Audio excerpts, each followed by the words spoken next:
Muy buenas, estamos en opositas.com y en el día de hoy vamos a dar Informática Básica 1, en el cual el contenido de la sesión, ya os adelanto, serán estos 5 puntos, ¿vale? Lo que es el sistema de informáticos, los conceptos fundamentales, los componentes físicos de un ordenador y también lógicos, veremos también, el hardware, también como parte del componente físico del ordenador, la memoria y los periféricos.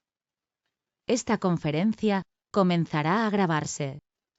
De acuerdo. De esos los 5 contenidos de la sesión, veremos con profundidad cada uno de ellos y los tipos de, por ejemplo, de memorias que existen o los tipos de periféricos que hay. Empezamos en las fases de componentes de un sistema informático. Como veis, existe una parte humana, la parte hardware y la parte de software.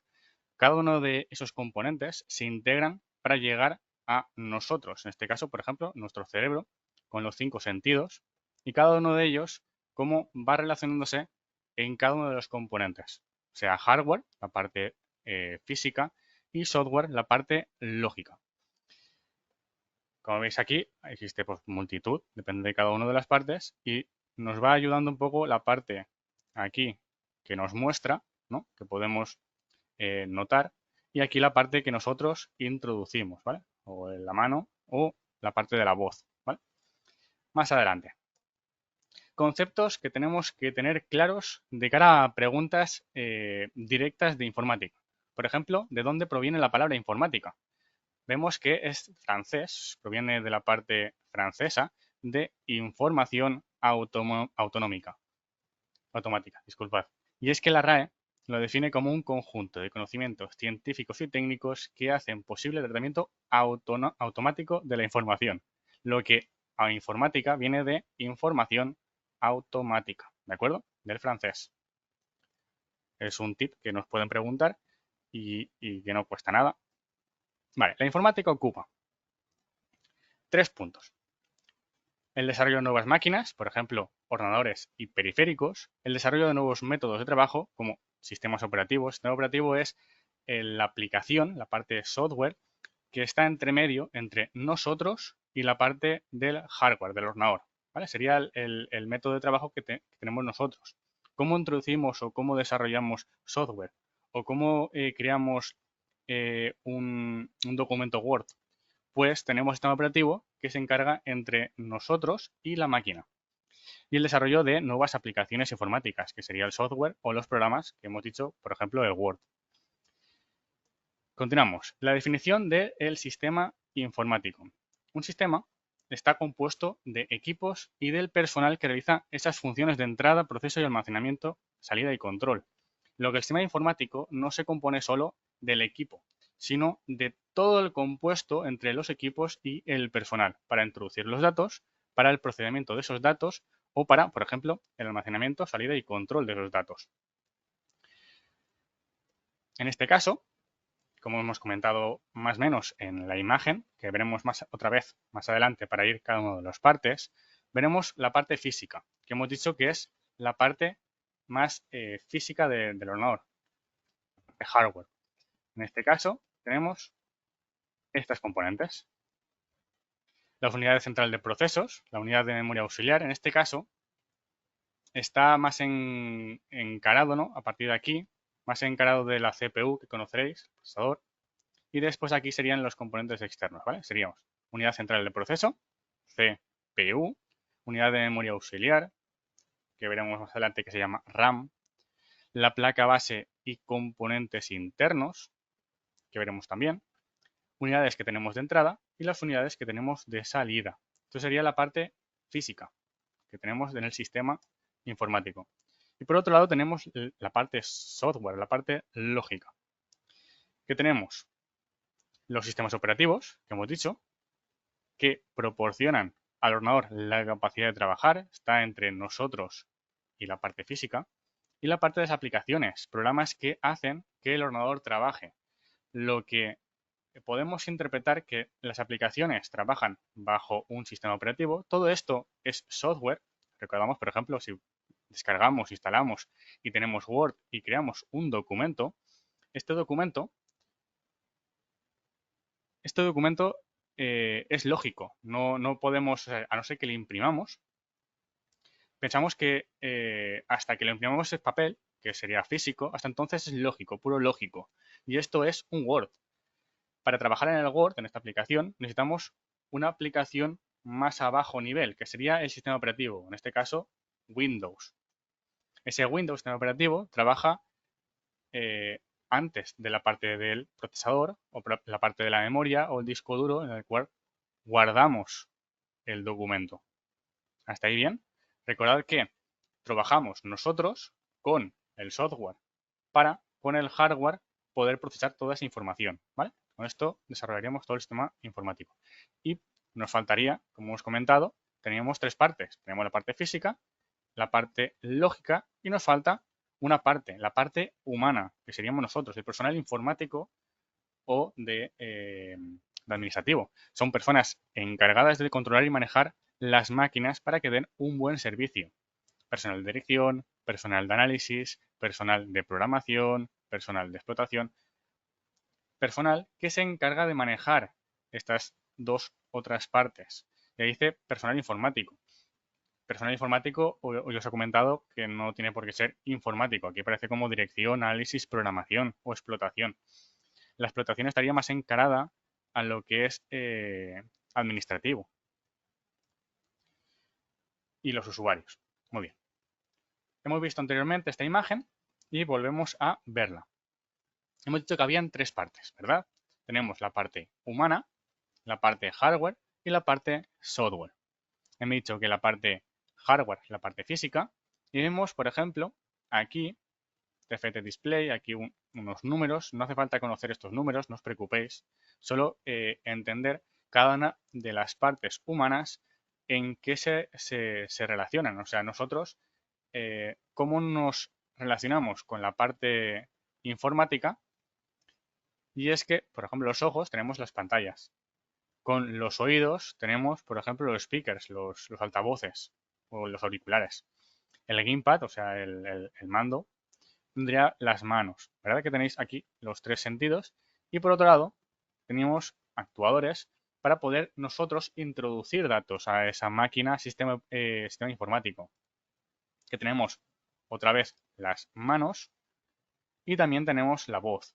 Por ejemplo, el teclado, el ratón, aquí el gamepad otra vez, porque si os dais cuenta, el gamepad tiene unos motorcillos que nos dan mensajes. ¿De acuerdo? De ahí que el gamepad, el mando este de juego, nos puede ser para introducir datos, por ejemplo, movimiento, o también para que nos dé información con esas vibraciones, lo que puede estar en dos lados. Tendréis que entender que qué componentes, que veremos adelante, de entrada y salida, esa entrada o salida tiene que ver con si nos repercute la información o si nosotros introducimos esta información. Por ejemplo, vemos que la pantalla es de salida. Nosotros no podemos introducir datos con la pantalla. Y ahí viene el que puede ser un poco complicado de entender, ya que existen las pantallas táctiles. En el caso de que sea una pantalla táctil, pensad que también podemos introducir esta información. No solo nos da información el sistema informático, el hardware, sino que nosotros podríamos introducir información mediante esta pantalla. ¿Veis la relación entre un componente de entrada y salida? O sea, puede ser las dos en un momento dado, gracias a pues entender cómo se relaciona con nosotros, con el humano en este caso. Aquí tenemos un micrófono que es para introducir datos, introducir el audio como datos. Muy bien. Después nos introducimos, o sea, introducimos nosotros datos al sistema. El sistema, aquí dice lo de Linux kernel. Linux es un sistema operativo también, que es igual que el Windows, ¿vale? Y mediante este kernel, o sea, disculpa, entre este sistema operativo, podemos procesar esta información. ¿De acuerdo? En este caso, pues tenemos el gamepad, el joystick, para poder jugar. En este caso, por eso está lo de el juego. Lo que nosotros nos relacionamos al juego, que sería lo último del software, y el software nos da información con el hardware otra vez. ¿De acuerdo? O sea, es como un círculo, ¿verdad? Muy bien. Continuamos. Hemos visto ya las tres partes Y ahora vamos a explicarlas un poco más en detalle. Vale, vemos. A ver, hardware. Se define como el conjunto de componentes de la parte material, la parte física de una computadora. En el caso de la informática y computadores personales, el hardware se compone de componentes físicos internos. Recordáis que existen los discos duros. Estos discos duros son físicos. Y también tenemos los periféricos, por ejemplo, el teclado que introducimos o el ratón que introducimos, ¿verdad? Y después el hardware se distingue entre componentes básicos y componentes complementarios. Por ejemplo, el componente básico, si un ordenador no tiene algunos componentes, puede que no pueda trabajar, como puede ser la placa base o como puede ser la RAM, la memoria principal, que vemos adelante que se llama memoria RAM igual a memoria principal. Hay unos componentes físicos que tienen que existir sí o sí para que el sistema informático pueda funcionar. Por ejemplo, si no podemos tener un procesador, no puede procesar la información. ¿Lo veis? Lo que hay componentes hardware que son esenciales, que son básicos. En cambio, hay componentes que son complementarios, como por ejemplo el altavoz. Podemos trabajar perfectamente con el ordenador, pero no haría falta tener un altavoz para trabajar. En cambio, un teclado sí. Un teclado sin teclado no podemos trabajar, ¿verdad? Anteriormente, cuando existía lo que es el PS2, os voy a poner una imagen, a ver, por aquí. El PS2, no sé si os acordaréis, depende de la edad que tengáis, eso también, es esta imagen que algunos recordaréis y que en algunas placas aún está. Y es que existe, ahí está, clavija del ratón y del teclado, y que tiene estos pines, ¿vale? Actualmente esto no es preguntable, pero para que entendáis cuán importante podría ser un teclado de un ratón. Y es que anteriormente, en las BIOS antiguas, en las placas antiguas, si no tenías un teclado conectado, no podías encender, no podías avanzar. La BIOS, que veremos también, lo explicaré un poco más a grosso modo, lo veremos más adelante en otra clase, otra sesión, es que hacía una comprobación, la BIOS, para poder encender la máquina, y si no estaba el teclado, no avanzabas. O sea, se reiniciaba, te daba error y no podías avanzar. ¿De acuerdo? Hay componentes hardware que son básicos y algunos que no son tan básicos y que son complementarios. Muy bien. Lo que nos quedamos con esto. Y veremos aquí algo que tenemos que acordarnos, ¿vale? Porque es importante y que parece como un poco pasar desapercibido, pero puede ser muy importante, porque al final nos basamos con él para poder trabajar. Vale. Componentes principales, ¿vale? Tenemos la CPU, la memoria, o memoria principal también se llama, y las unidades de entrada y salida. Estos componentes, que son los básicos que hemos dicho, se pueden definir como la parte básica, la parte esencial para poder trabajar.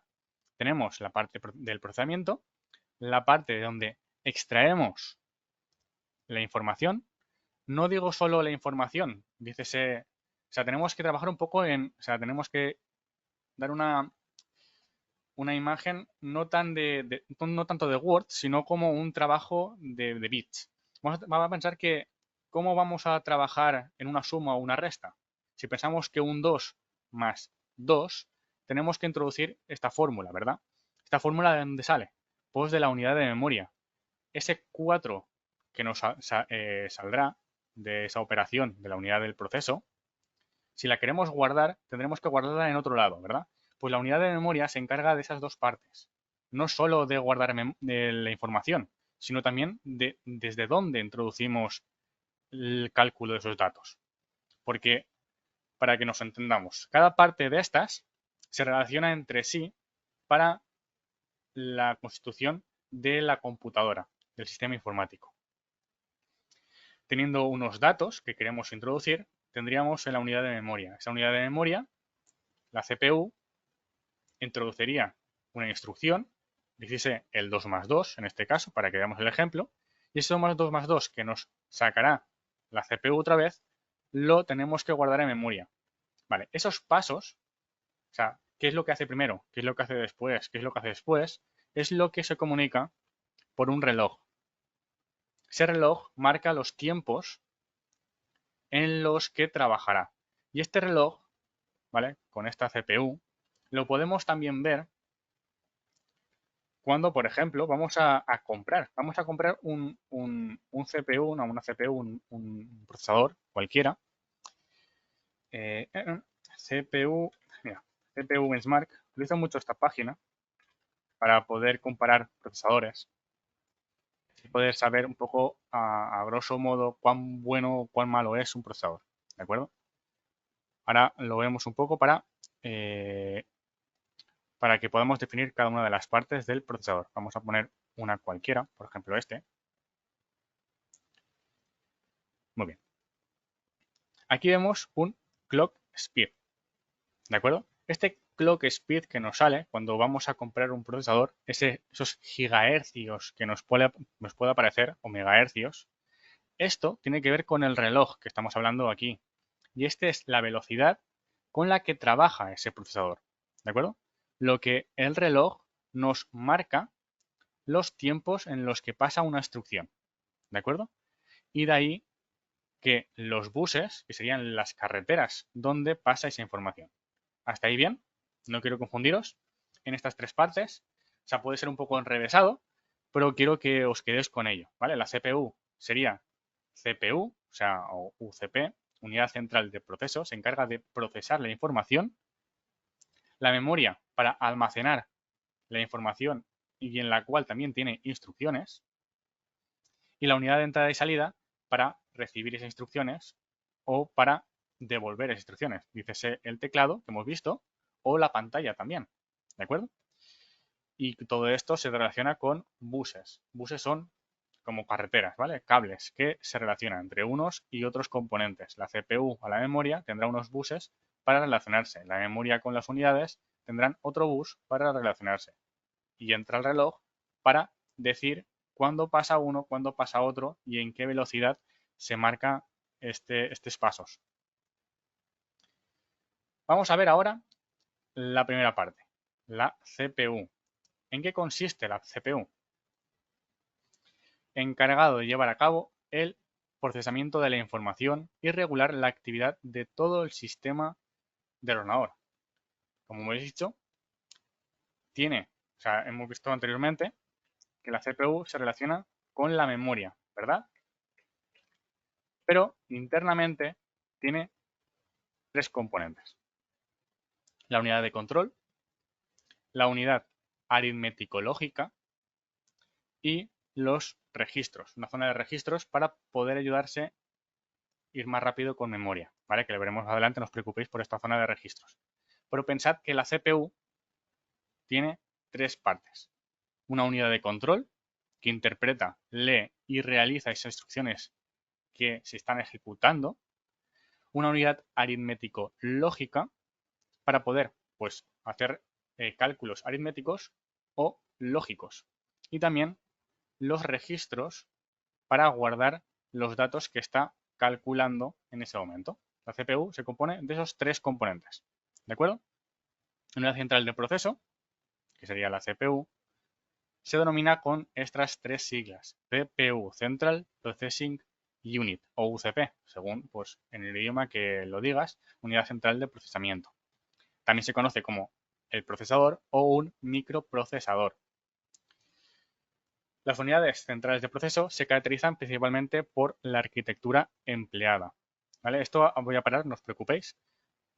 La longitud de la palabra de datos en bits, la utilización de coprocesadores y la frecuencia de reloj en gigahercios. ¿Vale? Vamos a pararnos un pelín por aquí. Y es que la arquitectura, cada CPU no es igual a otra. Por eso existen tantas CPUs. Tenemos un Intel generación Core i7 y vemos, por ejemplo, aquí estaría con la placa, ¿lo veis? Donde meteríamos esta CPU, este procesador. Y por detrás hay muchísimos pines, pero muchísimos pines, ¿de acuerdo? ¿Lo veis? Bien, estos CPUs según el fabricante que lo diseñe, existe estas arquitecturas, CISC, RISC o ARM, que viene del RISC. Y que si queréis más detalle, más información, ¿vale? No, o sea, en que conozcáis el nombre, por si acaso os preguntan directamente eso, lo vamos a pasar a inglés, porque aquí lo tendremos más fácil de entender.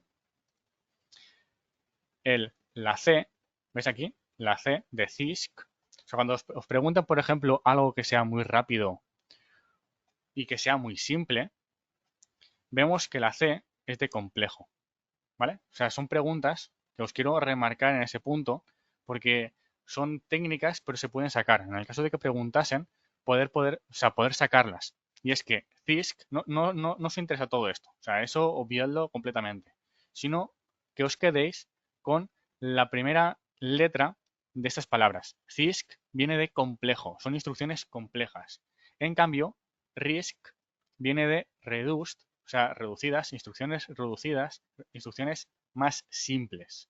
O sea, quiero que os quedéis con estas dos, CISC y RISC, con esta C y esta R, ¿de acuerdo? R de simplicidad, de reducido, y CISC de complejo.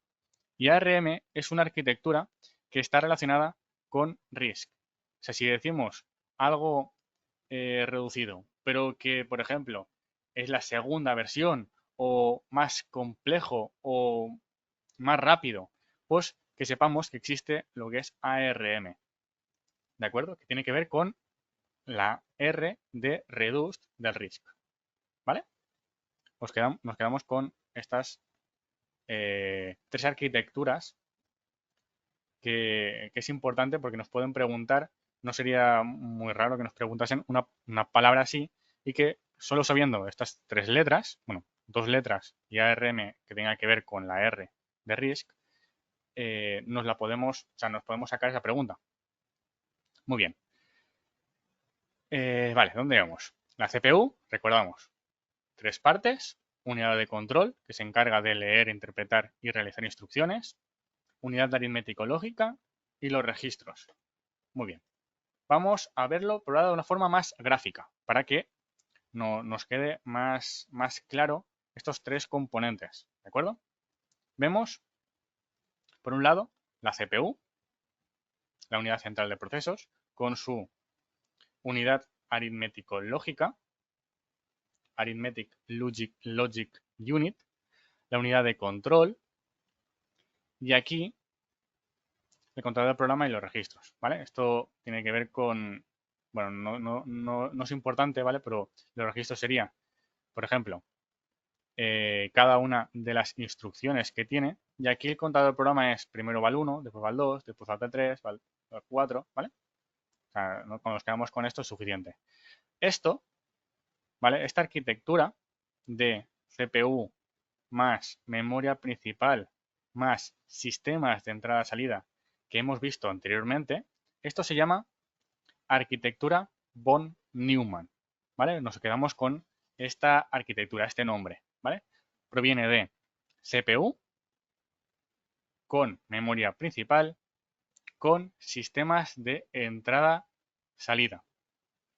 Se llama arquitectura von Neumann, ¿de acuerdo? Y también existe otra arquitectura, que es esta. Esta es un poco más fea en el sentido de entendimiento, ahora os explicaré. Que esta se llama arquitectura Harvard. Lo que cambia, lo que os tenéis que quedar es con que, si os dais cuenta, existen dos memorias. Y es que existe la memoria de datos y la memoria de instrucciones. No es lo mismo. A ver, no sé si veis mi puntero. Tenemos, en este caso, una memoria principal en la arquitectura von Neumann. En cambio, en la arquitectura Harvard tenemos dos memorias, la memoria de instrucciones y la memoria de datos. Tenemos dos memorias, no se mezclan. Por esta parte, instrucciones para calcular, ¿vale? Y aquí las memorias donde introducir los datos y sacar los datos, ¿de acuerdo? O sea, existen dos memorias y es la diferencia entre la arquitectura von Neumann de la arquitectura Harvard. En este caso, los componentes son los mismos, ¿vale? CPU, la memoria y sistemas de entrada y salida. La diferencia es que, en este caso, lo separa en dos memorias. Muy bien. Ahí está. La CPU, hemos visto en esta diapositiva que tenemos esto. Esto, si abrís un ordenador de sobremesa, un ordenador de estos grandes, el procesador también se puede ver. Está bajo un disipador para disipar la temperatura, que normalmente cuando abres un ordenador veréis una caja como una parte muy grande que está encima de algo. Ese algo es el procesador, porque el procesador se calienta muchísimo. Cuando estás haciendo operaciones, pensad que eso, el coste de energía es muy alto. Lo que consume muchísima energía, es una de las partes que más consume junto a la gráfica, y es que necesita un disipador para poder disipar toda la temperatura que saca por esos cálculos. Lo que bajo de ese armatoste, de esa caja enorme con líneas, que el disipador es algo así, os lo busco y así pues también lo tenéis. A ver, mira, aquí tenemos CPU. Esto que veis como una caja enorme, ¿vale? Es para poder disipar la temperatura de un procesador. Si os vais, mira, si os dais con esto, todo esto es para este cuadradito pequeño que aquí abajo está la CPU. Aquí lo tenemos con una placa. Todo esto, realmente, la CPU es pequeñita, es un cuadrado pequeñito. Esto es el disipador. ¿De acuerdo? En este caso, la CPU es enana. Como si veis una caja, veréis que es enanísimo. ¿De acuerdo? Pero no ha sido así siempre. Antes, la CPU ha sido así. Hemos pasado de todo esto a algo como esto. Y si nos fijamos internamente, si abrimos todo esto, ¿vale? Con esta chapita que hay, veremos que realmente es lo mismo que teníamos antes, pero la diferencia que es ahora es minúsculo. Tenemos los acumuladores, tenemos las tablas de funciones, el transmisor de constantes, un multiplicador, ¿vale? Lo tenemos todo aquí, todo. La unidad central del proceso, ¿vale? Todo el proceso que tenemos que tener. Antes lo teníamos en armarios y encima no íbamos con transistores, no íbamos con chips, eran como con tubos de vacío. Y encima era un coste elevadísimo. Y hemos pasado a una tecnología mucho más pequeña, ¿vale? Vale, continuamos. Procesadores que tenemos que tener, ¿vale? Tener apuntado porque nos pueden preguntar, como pregunta un poco, no voy a decir nada complicado, pero que hay algunos procesadores que nos pueden preguntar según para qué es. Por ejemplo, nos puede sonar el Celeron asociado a portátiles. Nos puede sonar el Pentium de estos mini PCs, ¿de acuerdo? El Xeon es ya para cargas mucho más fuertes de datos. O el Intel Core, el i7, el i5, el i3, el i9, ¿de acuerdo? También alto rendimiento. El Atom para, por ejemplo, procesamiento de visión. El Insight para IoT, que es Internet of Things, el Internet de las cosas, ¿de acuerdo? Aplicaciones de la periferia. Estos son procesadores que estaría bien tener apuntado, no os preocupéis, o sea, está grabado, para que os quedáis con el Xeon, que implica el Xeon, el Intel Core, que implica el Intel Core, el Pentium, que implica el Celeron, ¿para qué? El Atom, ¿de acuerdo? Son tipo de procesadores. Esto lo pueden preguntar, sí, lo pueden preguntar, claro que lo pueden preguntar. Por desgracia o buena fortuna, la parte de la informática, la parte básica, lo podemos sacar más. Lo que esto, y más de Intel, ya no os quiero decir de la ARM, de la AMD, de otras empresas, sino de Intel, sí. Esta categoría, sí. Sobre todo estos Celeron, estos Pentium, estos Core y estos Xeon, ¿vale? Estos cuatro, por lo menos, tendríamos que aprenderlos, ya que es lo que tocamos al día a día, ¿de acuerdo? Y los de solo Intel, sí, solo Intel, en este caso. Continuamos, ¿vale? O sea, tenemos con esto. No os preocupéis que se queda grabado. Una vez visto los procesadores, vamos a ver la otra parte. De los tres componentes que tenemos, ahora vamos a la memoria. ¿Qué es la memoria? Una serie de celdas que sirven como almacenamiento y que representan un único bit. Un único bit, el bit es 0 o 1. sea, no hay más. O sea, es o está encendido o está apagado, ¿de acuerdo? El número de celdas se pueden contener en memoria pueden variar mucho de una a otra, así como la tecnología empleada para su almacenamiento. Por ejemplo, y esto son los bits de una unidad de memoria. ¿Veis aquí? Los ceros y los unos, ¿lo veis? Que están marcados en celdas de memoria, que tiene la unidad de memoria. Y lo podemos ver, la diferencia, por ejemplo, aquí. No sé si lo podéis apreciar bien con los colores. Y es que con el CD tenemos este tipo de agujeros, estos surcos, y con el DVD tenemos estos surcos. Y ese es el motivo por el cual en el CD hay menos espacio de almacenamiento que un DVD. Por ejemplo, en el CD son 700 megas lo que se podía guardar, se podía grabar en el CD, si os acordáis. En el cambio, el DVD era 4,7 gigas. Y es porque la tecnología que se emplea, si os dais cuenta, cambia bastante, por ejemplo, en los surcos, el tamaño de surcos entre uno y otro, si os dais cuenta, y también cuál es el mínimo que hace falta para ese 0 y ese 1. Y gracias a esa tecnología, pues podemos guardar más o menos información. ¿De acuerdo? Pero que os quede que la unidad de memoria son celdas que representan bits en ceros y unos. Tipos de memoria, porque la memoria hay varios tipos, más rápidas, menos rápidas, si sirven para guardar pero se borra directamente la información después, o si se almacena y no se puede borrar después. Una de las que conocemos más es la memoria RAM. Nos quedamos con estas palabras, Random Access Memory, RAM, Random Access Memory, que es RAM. Memoria que se utiliza como memoria de trabajo, ¿vale? Que son los discos estos, lo pongo también por aquí. Memoria RAM, que son estos discos. Aquí, mira, si os dais cuenta, cada vez hay más velocidad, se calientan más y por eso ahora tienen incluso disipadores. Pero realmente una RAM es esto. Son módulos de memoria entre sí y después son aquí los chips, los conectores para conectar con la placa. ¿De acuerdo? Y cerramos esto. ¿Vale? Memoria de trabajo, muy bien. Puede ser reescrita en multitud de ocasiones, o sea, la memoria en la que trabajas diariamente. Es más, si trabajamos en un Windows, tenemos esto, por ejemplo, tenemos aquí la memoria, que está trabajando todo el rato. Tenemos un uso compartido, un uso disponible y en procesos, por ejemplo, tenemos un consumo de memoria.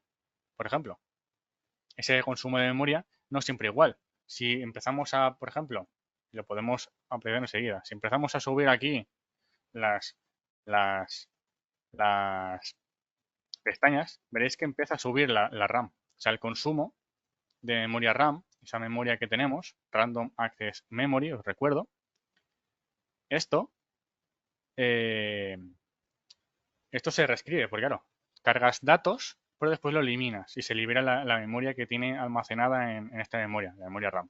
De ahí que se puede reescribir en multitud de ocasiones.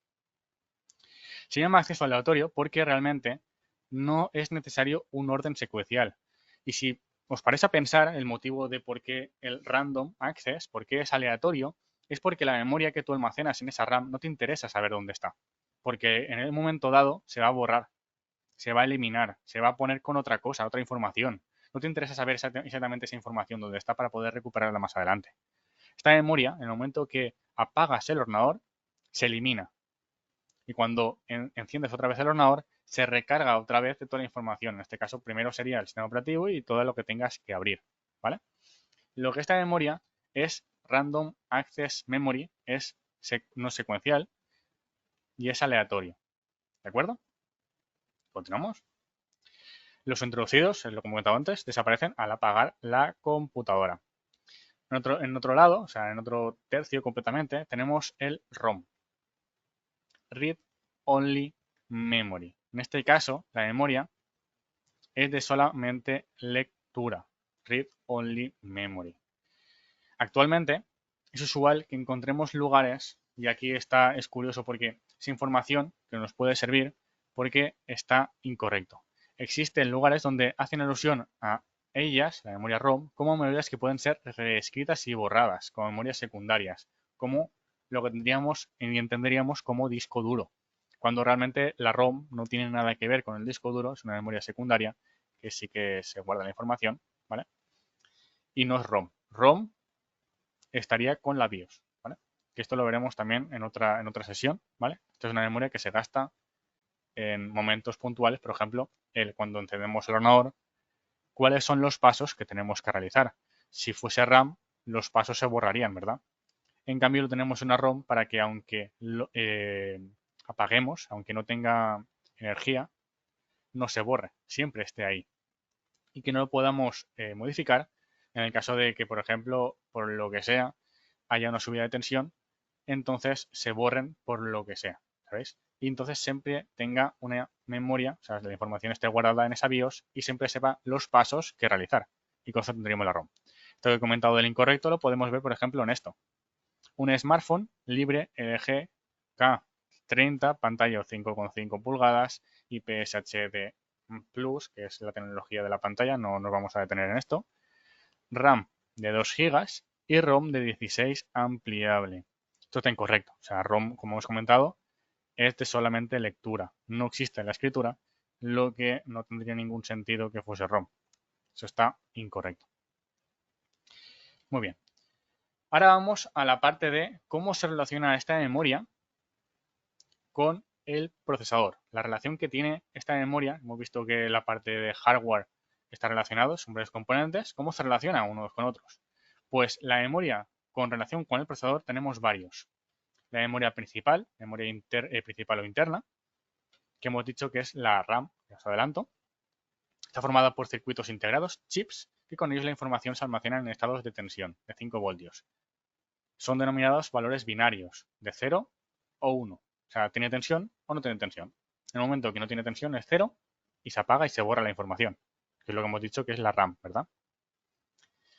Es el tipo RAM y nos almacena temporalmente los datos de la CPU. Por ejemplo, si vamos a abrir un navegador, se carga esa memoria a la memoria RAM, trabajamos con ella y en el momento que cerramos el navegador, se borra la información.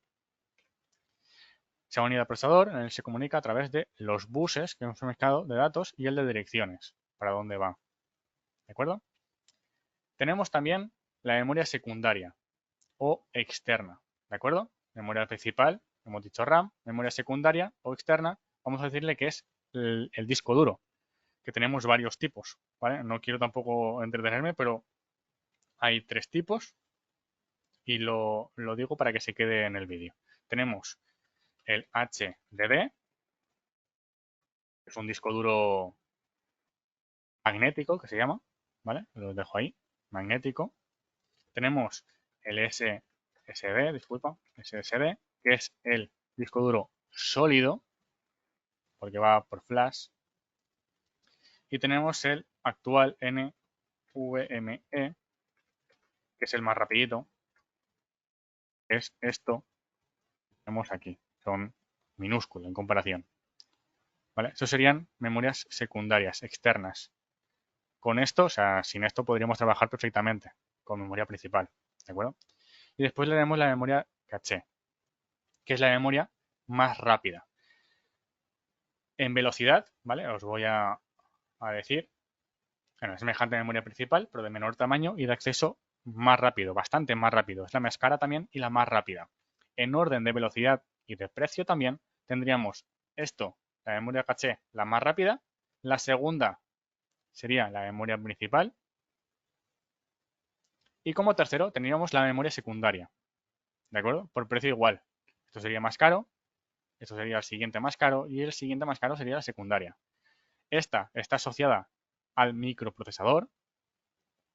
Después tenemos la memoria principal que nos conecta con el procesador y esto sería secundario para guardar la información que vamos trabajando. ¿De acuerdo?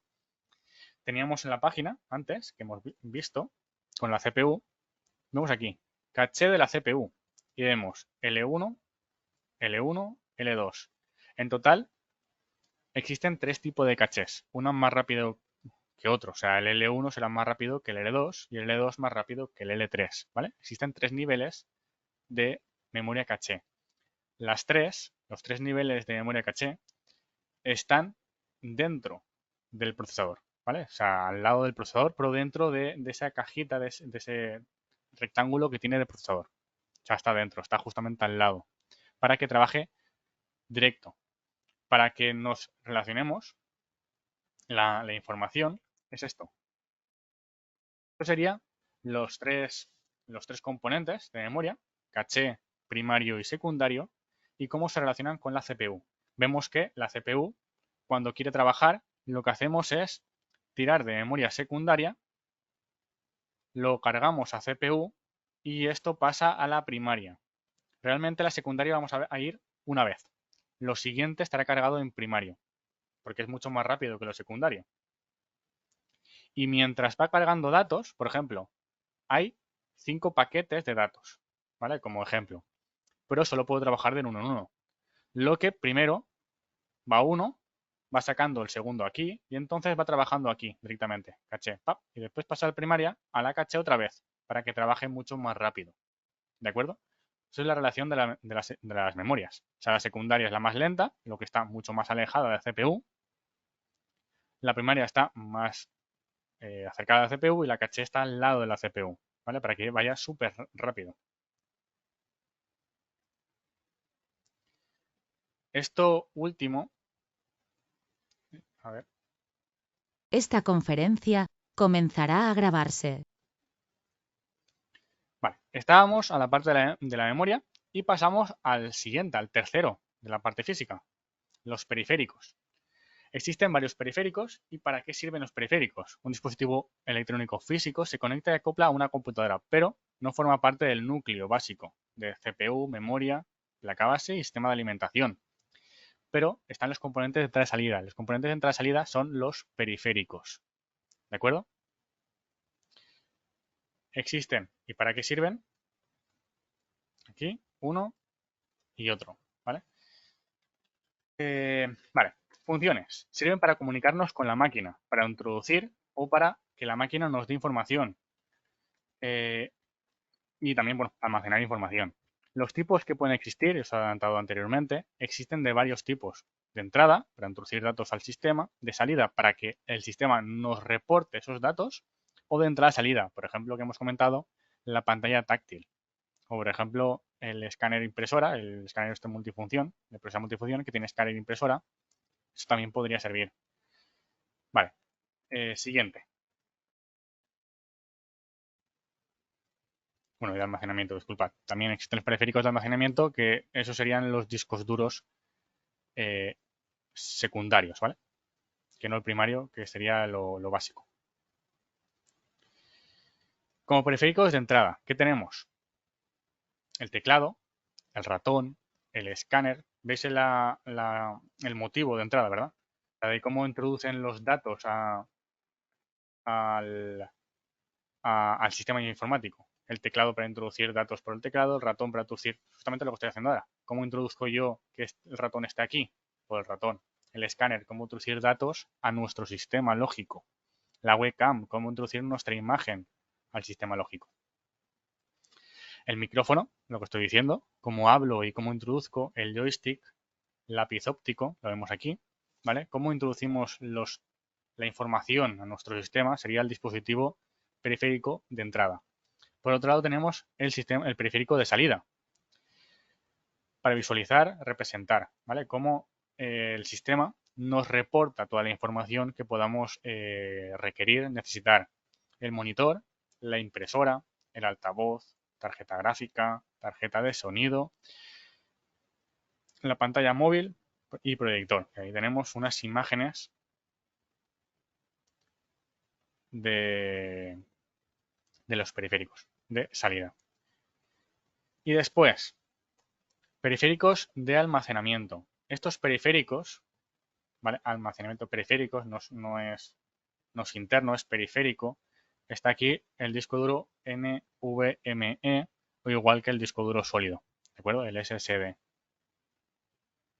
Se encargan de guardar la información y sin estos igual que casi todos los periféricos, se podría trabajar. Podríamos ir perfectamente en ese disco duro, ¿verdad? Tendríamos que cargar la imagen, cargar todo, pero que tendríamos pues todo igualmente sin tener que recurrir a nada más. Por ejemplo, si yo tengo un pincho o un USB, podría tener perfectamente todo lo que tengo aquí en el USB, ¿verdad? Tendría que cargar la información directamente desde el USB y no desde el disco duro. El disco duro.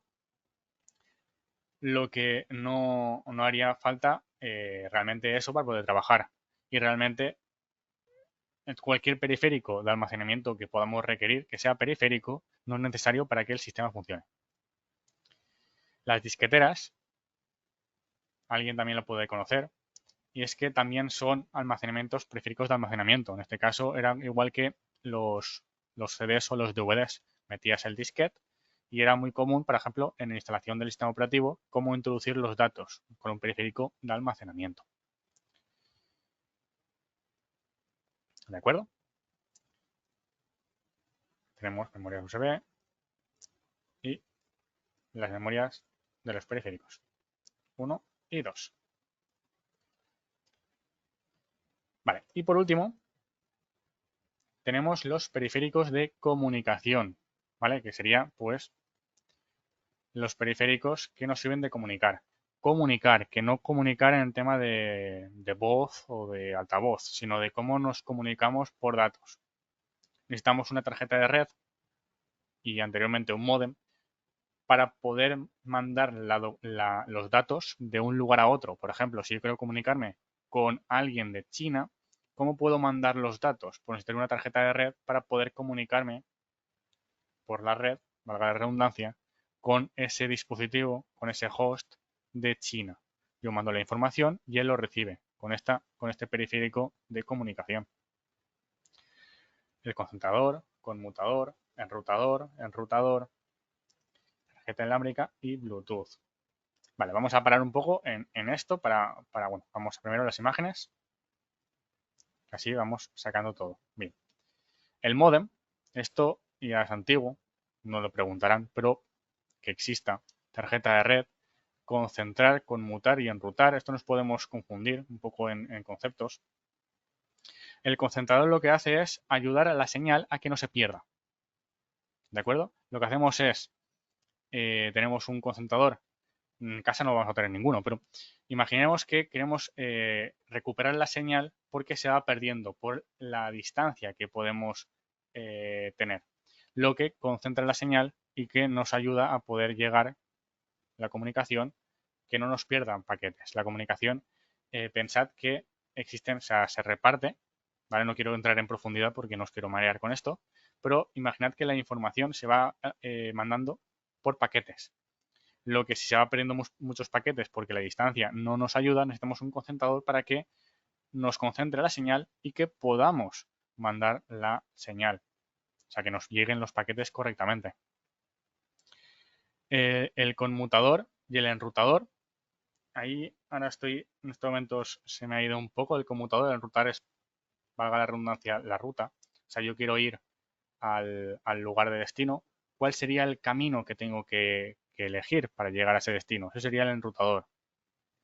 Y el conmutador, ahora os lo miro, no os preocupéis.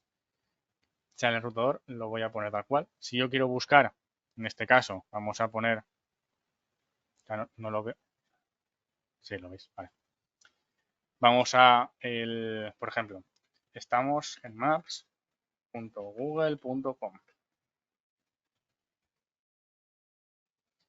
Vale, y estamos a Villacañas, por ejemplo. Y queramos ir a Valladolid, por ejemplo. Aquí nos parece varias rutas, ¿lo veis? Pues el enrutador lo que hace es elegir la ruta mejor para poder mandar esta comunicación. ¿Cuál sería la más rápida? Por ejemplo, aquí Google nos ayuda a poder elegir la ruta según nuestras preferencias. Las opciones que hemos elegido. Una distancia, si queremos evitar una cosa u otra, ¿de acuerdo? Entonces nos dice cuál es la ruta que existe más rápida, más económica, menos económica, ¿de acuerdo? La tarjeta inalámbrica, que sería igual que la tarjeta de red, pero en este caso sería inalámbrico, y también la tarjeta de Bluetooth, que también nos ayudaría a la parte de la comunicación. Y con esto tendríamos la parte de informática básica, ¿vale? Dejamos un momento.